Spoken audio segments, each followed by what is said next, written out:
Grégor Thiénot vient juste de rentrer de vacances. Son restaurant rouvre demain, mais il est déjà soumis à un casse-tête. Contrôler ou non le pass sanitaire de ses clients, il hésite encore. Pour moi, je pense que c'est liberticide parce qu'on n'a pas à imposer sur un lieu public qui est ouvert à tout le monde l'accès à certains et refuser à d'autres. C'est pas notre métier, on n'a pas envie de le faire. On n'a pas envie d'être des policiers qui contrôlent l'identité et le pass des gens. Un collectif nommé Contrôler n'est pas notre métier a vu le jour pour rassembler les restaurateurs en colère. Leur credo, ils ne veulent pas faire de tri sélectif parmi leurs clients.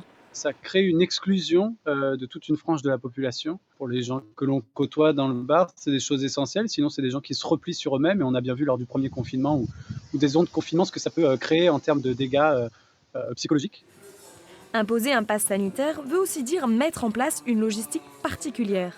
Des contraintes auxquelles veulent bien se plier certains restaurateurs, bon gré, mal gré.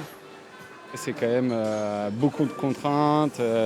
Ça va sûrement nous faire perdre une clientèle d'habitués qui ne sont pas forcément vaccinés ou qui n'ont pas envie de faire un test tous les 3 jours.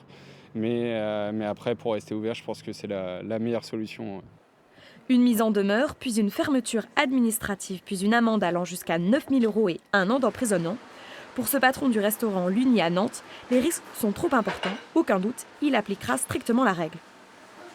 Alors non, il n'y aura pas de tolérance parce que voilà, aujourd'hui c'est aussi l'avenir de notre maison. Aujourd'hui on a une maison avec 6 personnes et j'ai aussi des décisions de chef d'entreprise à prendre.